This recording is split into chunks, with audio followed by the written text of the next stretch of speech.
दोस्तों, पूर्वी सरहद से इस वक्त जो खबर निकलकर सामने आ रही है उसने पूरे उपमहाद्वीप की राजनीति, कूटनीति और सीमा सुरक्षा के समीकरणों को हिलाकर रख दिया है। सरहद के उस पार अचानक मची हलचल, बीएसएफ की तेज होती गतिविधियां, सीमाई इलाकों में बत्ती, चौकसी और गांव गांव में उठती भारत समर्थक आवाजों ने ऐसा माहौल बना दिया है मानो इतिहास खुद अपनी दिशा बदलने निकल पड़ा हो। बताया जा रहा है कि सीमा के पास बसे कई इलाकों में लोगों ने खुलकर भारत के साथ जाने की मांग तेज कर दी है। और इसी बीच आज सुबह आई एक बड़ी खबर ने हर किसी को चौंका दिया। दावा किया जा रहा है कि सीमा से लगे 8 गांव अब आधिकारिक तौर पर भारत में शामिल हो चुके हैं। और जैसे ही यह खबर बाहर आई, पूरे इलाके में सुरक्षा एजेंसियां हाई अलर्ट पर चली गई।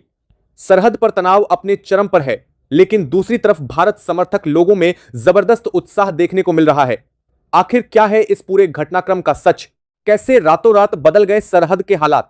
और क्यों इस खबर ने अंतरराष्ट्रीय गलियारों में भूचाल ला दिया है?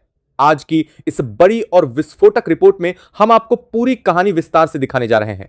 हम 8 गांव के लोग भारत में शामिल होना चाहते हैं। जब लोगों ने कहा, बीएसएफ ने उनके गांव को भारतीय सीमा के अंदर ले लिया। उसके बाद शुरू हुआ भारतीय सीमा सुरक्षा बल यानी बीएसएफ और बांग्लादेश पुलिस का खेल। दोस्तों, जब से पूर्वी सरहद पर भारत ने कंटीले तारों की फेंसिंग का काम तेज किया है, तब से सीमा पर हर रोज कुछ ना कुछ ऐसा नया हो रहा है जिसने दोनों देशों के रणनीतिकारों को हैरान कर दिया है। लेकिन आज सुबह सरहद से जो खबर निकलकर सामने आई, उसने अंतरराष्ट्रीय कूटनीति के गलियारों में एक बहुत बड़ा भूचाल ला दिया है। आज सुबह ही ये बड़ी खबर आ रही है कि बांग्लादेश के पूरे 8 गांव अब आधिकारिक तौर पर भारत में शामिल हो चुके हैं। जी हां, आपने बिल्कुल सही सुना। जैसे ही इन 8 गांवों के भारत में विलय की प्रक्रिया पूरी हुई, वैसे ही हमारी सीमा सुरक्षा बल यानी बीएसएफ के जांबाज जवानों ने बिना एक पल गंवाए इन गांवों के पास से गुजरने वाली अपनी सुरक्षा सीमा को आगे बढ़ा दिया और इन सभी क्षेत्रों को पूरी तरह से भारतीय संप्रभुता और सुरक्षा घेरे के भीतर ले लिया है। अब आप सोच रहे होंगे कि रातों रात ऐसा क्या हुआ कि विदेशी जमीन के 8 हिस्से हिंदुस्तान का अटूट अंग बन गए। क्या इसके पीछे कोई सैन्य कार्रवाई थी? तो जवाब है बिल्कुल नहीं। दरअसल इन गांवों के चुने हुए जनप्रतिनिधियों और स्थानीय लोगों ने खुद एक स्वर में अपने भविष्य का फैसला किया और आधिकारिक तौर पर आज से भारत में शामिल होने का ऐतिहासिक कदम उठा लिया। यह फैसला कोई अचानक लिया गया निर्णय नहीं था, बल्कि इसके पीछे इन ग्रामीणों की सालों की बेबसी, कड़क कूटनीति और अपनी मातृभूमि जैसी दिखने वाली भारतीय मिट्टी के प्रति अगाध प्रेम की एक बेहद भावुक कहानी है। ये सभी गांव अंतरराष्ट्रीय सीमा रेखा के बिल्कुल करीब होने की वजह से सालों से अपने हर छोटे बड़े कारोबार, रोटी बेटी के रिश्ते और दैनिक जरूरतों के लिए पूरी तरह से भारतीय बाजारों पर ही निर्भर थे। इन लोगों के सामने सबसे बड़ा संकट यह था कि अगर ये पूरी तरह बांग्लादेश के प्रशासनिक नियंत्रण में चले जाते तो भौगोलिक विषमताओं के कारण इनका भारत के साथ व्यापार करना और अपनी जीविका चलाना पूरी तरह असंभव हो जाता। अपनी आने वाली पीढ़ियों के भविष्य, सुरक्षा और तरक्की को देखते हुए इन लोगों ने किसी और का हाथ थामने के बजाय दुनिया के सबसे बड़े लोकतंत्र यानी हमारे प्यारे हिंदुस्तान को अपना नया और स्थायी ठिकाना चुन लिया। लेकिन कहानी जितनी सीधी दिखती है, सरहद पर हालात उतने शांत नहीं हैं। जैसे ही बीएसएफ के जवानों ने अपनी सीमा चौकियां आगे बढ़ानी शुरू की, वैसे ही दूसरी तरफ खड़ी बांग्लादेश पुलिस और सुरक्षा बलों के खेमे में भारी खलबली मच गई। अपनी जमीन का एक हिस्सा भारत के सुरक्षा घेरे में जाता देख बांग्लादेश पुलिस ने इस पर कड़ा ऐतराज जताया, जिसके बाद ग्राउंड जीरो पर बीएसएफ के जांबाजों और बांग्लादेशी पुलिस के बीच भारी तनातनी और गतिरोध पैदा हो गया है। सीमा पर इस समय दोनों तरफ के बल पूरी तरह अलर्ट पर हैं और माहौल बेहद संवेदनशील हो चुका है। आखिर सरहद के पास मौजूद वे 8 गांव कौन से हैं और जिन्हें आज भारत ने अपना सुरक्षा कवच दे दिया है? कैसे इन गांवों के जनप्रतिनिधियों ने इस महाविलय के प्रस्ताव को अमली जामा पहनाया और ग्राउंड जीरो पर इस समय बीएसएफ के वीरों और बांग्लादेश पुलिस के बीच चल रही तनातनी का क्या अंजाम होने वाला है? आज की इस विशेष और राष्ट्रहित से जुड़ी खोजी रिपोर्ट में हम सरहद की इस सबसे बड़ी और ऐतिहासिक हलचल का एक एक सच आपके सामने रखने जा रहे हैं। अगर आप भी भारत की सीमा के इस ऐतिहासिक विस्तार और सरहद पर मुस्तैद बीएसएफ के वीर जवानों के इस हौसले का दिल से समर्थन करते हैं, तो इस वीडियो को भी एक लाइक जरूर कर दीजिए और कमेंट बॉक्स में पूरे गर्व से वंदे मातरम लिखना मत भूलिएगा। चलिए चलते हैं सीधे भारत की उस नई सरहद पर जहां इतिहास बदला जा रहा है। तो दोस्तों, अब चलते हैं कहानी के उस सबसे बड़े और कानूनी मोड़ पर जहां हम उन 8 गांवों के नामों से पर्दा उठाने जा रहे हैं जिन्होंने रातों रात इतिहास बदल दिया, और साथ ही यह भी जानेंगे कि अंतरराष्ट्रीय कानून इस महाविलय के बारे में क्या कहता है। सबसे पहले बात करते हैं उन 8 गांवों की जो भारत बांग्लादेश सीमा के बिल्कुल करीब एक ही पट्टी में एक दूसरे से सटे हुए हैं। जमीनी सूत्रों और राजस्व रिकॉर्ड के अनुसार भारत की सीमा सुरक्षा बल यानी बीएसएफ के सुरक्षा घेरे में आने वाले ये भाग्यशाली गांव हैं काजीपुर, हरिदासपुर, उत्तर आनंदपारा, गोपालपुर, श्यामनगर, सीमांत रामचंद्रपुर, कृष्णनगर पूर्व और दौलतपुर डेरा। ये सभी 8 गांव भौगोलिक रूप से एक ऐसे संकरे इलाके में स्थित हैं जहां की घुमावदार अंतरराष्ट्रीय सीमा रेखा इन्हें मुख्य बांग्लादेशी मुख्य भूमि से लगभग काट देती थी। इन गांवों के जनप्रतिनिधियों और स्थानीय निवासियों का कहना है कि प्रशासनिक रूप से भले ही वे कागजों पर सरहद पार थे, लेकिन उनका दिल, उनकी जरूरतें और उनका पूरा जीवन हमेशा से हिंदुस्तान से जुड़ा हुआ था। अब यहां एंट्री होती है अंतर्राष्ट्रीय कानून और कूटनीति की। बहुत से लोग ये सोच रहे होंगे कि क्या कोई भी गांव अपनी मर्जी से किसी दूसरे देश में शामिल हो सकता है? क्या अंतर्राष्ट्रीय कानून इसकी इजाजत देता है? तो आपको बता दें कि भारत और बांग्लादेश के बीच की सीमा का इतिहास एनक्लेव एक्सचेंज यानी छिटमहलों की अदला बदली से जुड़ा रहा है। साल 2015 में दोनों देशों के बीच हुए ऐतिहासिक भूमि सीमा समझौते यानी लैंड बाउंड्री एग्रीमेंट के बाद भी कई ऐसे पेचीदा इलाके बच गए थे जहां की सीमा रेखा स्पष्ट थी और जमीन का निर्धारण पूरी तरह नहीं हो पाया था। अंतरराष्ट्रीय कानून के राइट टू सेल्फ डिटर्मिनेशन यानी आत्मनिर्णय के अधिकार और सीमा पुनर्निर्धारण के वैश्विक नियमों के तहत यदि किसी क्षेत्र के नागरिक और वहां के स्थानीय जनप्रतिनिधि सर्वसम्मति से यह प्रस्ताव पास करते हैं कि वे भौगोलिक और आर्थिक कारणों से अपने पड़ोसी देश का हिस्सा बनना चाहते हैं, तो दोनों देशों की आपसी सहमति और ग्राउंड डिमार्केशन के जरिए उस जमीन को शामिल किया जा सकता है। इन 8 गांवों के मामले में भी यही हुआ। यहां के लोगों ने कानूनी रूप से प्रस्ताव तैयार किया और आधिकारिक तौर पर आज से भारत में शामिल होने का फैसला कर लिया। लेकिन इस ऐतिहासिक फैसले ने सरहद पार की पुलिस और सुरक्षा एजेंसियों के होश उड़ा दिए हैं। जैसे ही इन गांवों को भारतीय नक्शे और फेंसिंग के दायरे में लेने की कड़वी हकीकत उनके सामने आई, वैसे ही बांग्लादेश पुलिस और वहां के सीमा सुरक्षा बल फ्रंटलाइन पर आ गए। उनका दावा है कि भारत अंतरराष्ट्रीय संधियों का उल्लंघन करके उनकी जमीन को अपने नियंत्रण में ले रहा है, जबकि बीएसएफ के अधिकारियों ने साफ कर दिया है कि यह पूरी तरह से वैध, शांतिपूर्ण और स्थानीय नागरिकों की मर्जी से लिया गया फैसला है, जिसके तहत बीएसएफ ने अपनी सुरक्षा चौकियों और तारों के घेरे को आगे बढ़ाया है। इसी वजह से ग्राउंड जीरो पर इस समय बीएसएफ के जांबाजों और बांग्लादेश पुलिस के बीच भारी गतिरोध और तनातनी बनी हुई है। दोनों देशों की बंदूकें एक दूसरे के सामने तनी हुई हैं और फ्लैग मीटिंग का दौर शुरू हो चुका है। तो दोस्तों, अब आते हैं इस पूरी कहानी के सबसे संवेदनशील और जमीनी हकीकत वाले हिस्से पर। आखिर इन 8 गांवों के आम नागरिकों और वहां के जनप्रतिनिधियों ने ऐसा ऐतिहासिक कदम क्यों उठाया? क्यों उन्होंने कागजों पर बांग्लादेश का नागरिक बने रहने के बजाय आधिकारिक तौर पर भारत की सुरक्षा और संप्रभुता को गले लगा लिया? इसकी सबसे बड़ी वजह है इन गांवों की भौगोलिक स्थिति और सालों पुराना व्यापारिक और सामाजिक ताना बाना। अंतरराष्ट्रीय सीमा रेखा के बिल्कुल करीब और मुख्य बांग्लादेशी बाजारों से कटे होने के कारण इन सभी 8 गांवों का सारा कारोबार, बाजार और आजीविका सालों से पूरी तरह हिंदुस्तान की धरती पर ही निर्भर थे। यहां के किसान अपनी फसलें भारतीय बाजारों में बेचते थे, घरों का राशन भारतीय दुकानों से आता था और यहां तक कि बच्चों की पढ़ाई और इलाज के लिए भी ये लोग पूरी तरह भारतीय कस्बों पर ही आश्रित थे। इन लोगों के सामने सबसे बड़ा व्यापारिक संकट तब खड़ा हुआ जब भारत सरकार ने राष्ट्रीय सुरक्षा के तहत सीमा पर अभेद्य कंटीले तारों की फेंसिंग का काम युद्ध स्तर पर शुरू किया। इन ग्रामीणों को साफ दिखने लगा कि अगर वे इस पार रह गए और फेंसिंग की दीवार बीच में खड़ी हो गई तो भौगोलिक दूरी के कारण इनका भारत के साथ व्यापार करना पूरी तरह से असंभव हो जाएगा। उनकी रोजी रोटी पूरी तरह से छिन जाती और वे भूखमरी की कगार पर पहुंच जाते। इसी आर्थिक संकट और अपने बच्चों के सुरक्षित भविष्य को देखते हुए इन लोगों ने बिना किसी हिचकिचाहट के भारत को अपना नया ठिकाना चुन लिया। इसके अलावा यहां सदियों से रोटी बेटी का अटूट रिश्ता रहा है। इन गांवों के लोगों की रिश्तेदारियां भारतीय सीमा के भीतर मौजूद गांवों में है। उनके लिए यह महज 2 देशों की सीमा नहीं, बल्कि उनके अपने परिवारों के बीच खींचने वाली एक दर्दनाक दीवार थी। इसलिए जब जनप्रतिनिधियों ने भारत में शामिल होने का आधिकारिक और कानूनी प्रस्ताव रखा तो पूरे गांव ने एक सुर में इसका समर्थन किया। लेकिन जैसे ही इन 8 गांवों के भारत में विलय की आधिकारिक खबर सरहद पार पहुंची, वैसे ही बांग्लादेश पुलिस और वहां के स्थानीय प्रशासन के पैरों तले जमीन खिसक गई। अपनी नाक के नीचे ऐसे पूरे के पूरे 8 गांव और रणनीतिक रूप से महत्वपूर्ण जमीन का हिंदुस्तान के नियंत्रण में चले जाना उनके लिए एक बहुत बड़ा प्रशासनिक और कूटनीतिक झटका है।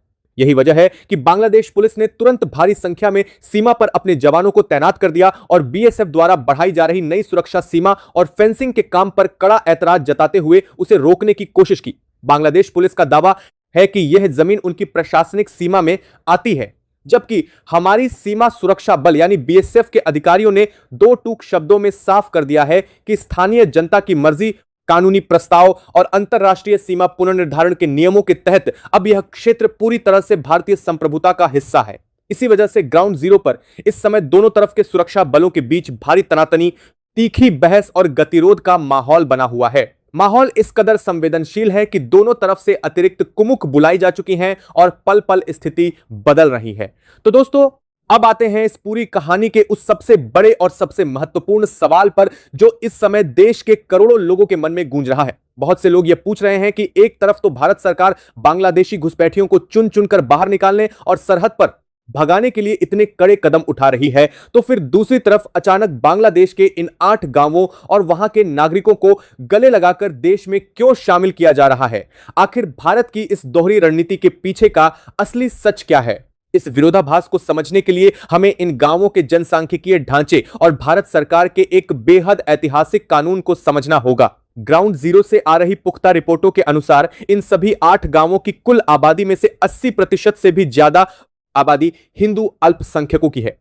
सालों से ये लोग सरहद पार की जमीन पर बेहद असुरक्षित माहौल में रह रहे थे और हर पल अपनी जान, माल और संस्कृति पर आने वाले संकट से जूझ रहे थे। यहां भारत का नया नागरिकता कानून एक संप्रभु कानूनी आधार बनता है। भारत का यह नया और संप्रभु कानून बहुत ही साफ शब्दों में कहता है कि अगर पड़ोसी देशों यानी पाकिस्तान, अफगानिस्तान और बांग्लादेश में प्रताड़ित होने वाला कोई भी हिंदू, सिख, ईसाई, जैन, बौद्ध या पारसी नागरिक वहां से अपनी जान बचाकर या किसी भी वजह से भारत आकर रहना चाहता है, तो भारत सरकार उन्हें पूरी कानूनी प्रक्रिया के तहत देश की नागरिकता देगी।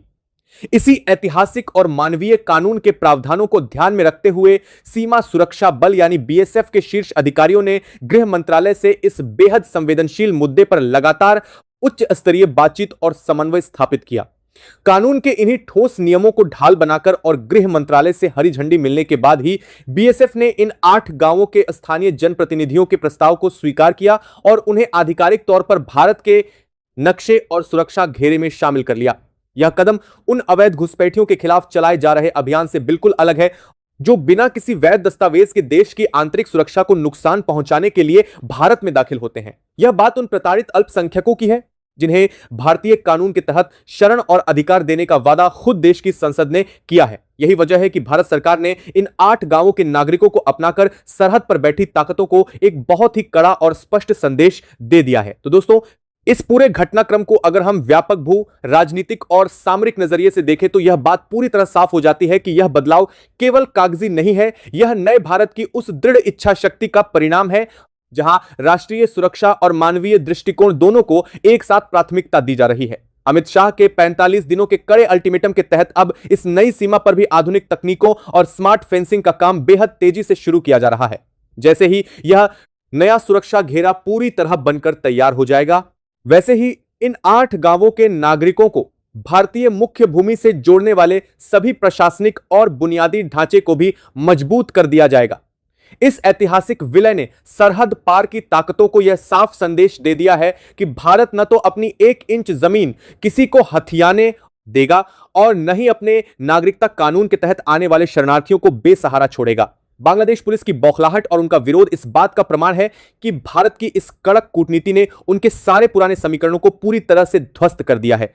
तो दोस्तों, भारत बांग्लादेश सीमा पर हुआ यह ऐतिहासिक महाविस्तार और बीएसएफ के जांबाज जवानों की यह कड़क मुस्तैदी साफ बयां करती है कि आज का हिंदुस्तान अपनी सुरक्षा प्राथमिकताओं को लेकर किसी भी अंतरराष्ट्रीय दबाव के सामने झुकने वाला नहीं है। नागरिकता कानून सीएए के मानवीय आधार पर लिया गया यह फैसला इतिहास के पन्नों में स्वर्ण अक्षरों में दर्ज होने जा रहा है। ग्राउंड जीरो पर बीएसएफ ने जिस सूझबूझ और दृढ़ता के साथ बांग्लादेश पुलिस के गतिरोध का सामना किया है, उसने देश के हर नागरिक का सिर गर्व से ऊंचा कर दिया है। 45 दिनों का यह महामिशन अब अपने अंतिम पड़ाव की ओर बढ़ रहा है और सरहद की यह नई दीवार देश की आंतरिक सुरक्षा के लिए एक अभेद्य कवच बनने जा रही है। तो दोस्तों, बांग्लादेश के इन 8 गांवों के भारत में आधिकारिक विलय और गृह मंत्रालय के इस ऐतिहासिक फैसले पर आपकी क्या राय है? क्या आपको लगता है कि प्रताड़ित अल्पसंख्यकों को इस तरह अपनाना और सीमा को पूरी तरह सुरक्षित करना भारत का सबसे सही कदम है? अपनी कीमती और बहुमूल्य राय नीचे कमेंट बॉक्स में पूरी ताकत और देशभक्ति के साथ जरूर साझा करें। उधर राजनीतिक गलियारों में भी इस पूरे मुद्दे को लेकर माहौल बेहद गर्म हो चुका है। कई नेताओं ने खुलकर बयान देना शुरू कर दिया है। कि अब देश की सुरक्षा के मुद्दे पर किसी भी तरह की ढिलाई नहीं बरती जाएगी। कुछ नेताओं ने तो यहां तक कह दिया कि अगर जरूरत पड़ी तो सीमा से जुड़े कानूनों को और ज्यादा सख्त बनाया जाएगा।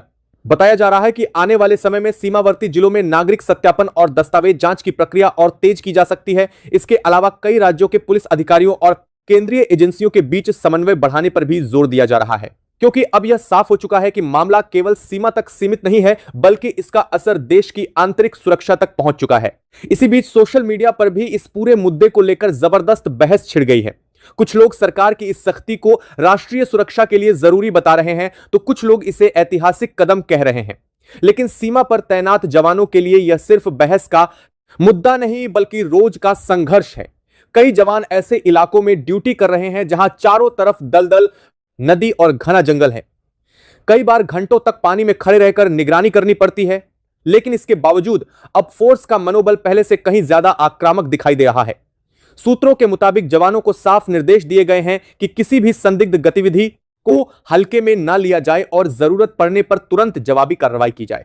अब जरा उस सबसे बड़े डर को समझिए जिसने सुरक्षा एजेंसियों की नींद उड़ा रखी है। खुफिया रिपोर्ट्स के मुताबिक सीमा के रास्ते सिर्फ सामान्य घुसपैठ का खतरा नहीं है, बल्कि कुछ ऐसे मॉड्यूल्स के सक्रिय होने की आशंका जताई गई है जो देश के भीतर अस्थिरता फैलाने की कोशिश कर सकते हैं। यही वजह है कि अब सीमावर्ती इलाकों में साइबर निगरानी तक बढ़ा दी गई है। संदिग्ध सोशल मीडिया अकाउंट्स और एन्क्रिप्टेड मैसेजिंग नेटवर्क्स की भी जांच की जा रही है। सूत्र बताते हैं कि कई बार अवैध नेटवर्क्स पहले स्थानीय युवाओं को लालच देकर अपने साथ जोड़ते हैं और फिर उन्हें छोटे छोटे कामों में इस्तेमाल किया जाता है। इसी खतरे को देखते हुए अब कई जिलों में विशेष जागरूकता अभियान भी शुरू किए गए हैं, ताकि स्थानीय लोग किसी भी संदिग्ध गतिविधि की तुरंत सूचना दे सकें। दोस्तों, अब पूरा माहौल बदल चुका है। पहले जहां सीमा सुरक्षा को सिर्फ तार और चौकियों तक सीमित समझा जाता था, अब यह टेक्नोलॉजी, इंटेलिजेंस और हाईटेक सर्विलांस का युद्ध बन चुका है। आने वाले समय में सीमाओं पर आर्टिफिशियल इंटेलिजेंस आधारित सिस्टम लगाए जाने की भी चर्चा है, जो संदिग्ध गतिविधियों का पैटर्न खुद पहचान सकेंगे। यानी अगर किसी इलाके में अचानक असामान्य हलचल होती है तो सिस्टम पहले ही अलर्ट जारी कर देगा। इसके अलावा चेहरे पहचानने वाली तकनीक और ऑटोमेटिक ड्रोन रिस्पॉन्स सिस्टम पर भी तेजी से काम चल रहा है। अगर ये सभी सिस्टम पूरी तरह लागू हो गए तो आने वाले वर्षों में सीमा पार करना लगभग नामुमकिन हो जाएगा।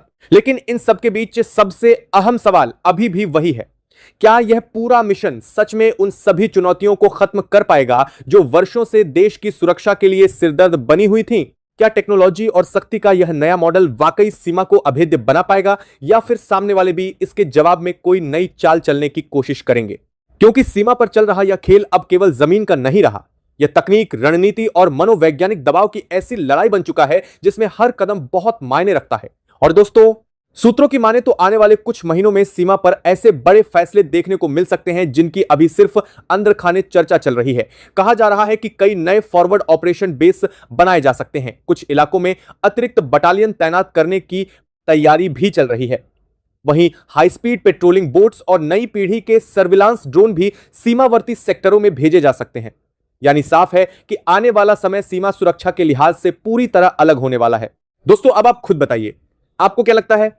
क्या यह स्मार्ट बॉर्डर प्रोजेक्ट और यह नई आक्रामक नीति उन सभी अवैध गतिविधियों पर हमेशा के लिए लगाम कसने में पूरी तरह कामयाब हो पाएगी, जो पिछले कई सालों से हमारे देश को अंदर ही अंदर खोखला करने की कोशिश कर रही थी? क्या हमारे जवानों को इसी तरह फ्रंट फुट पर आकर हर उस विदेशी दखलंदाजी का मुंहतोड़ जवाब देना चाहिए जो हमारे बाड़बंदी के काम में टांग अड़ाती है? आपकी जो भी राय हो नीचे कमेंट बॉक्स में आग लगा दीजिए। जय हिंद, वंदे मातरम।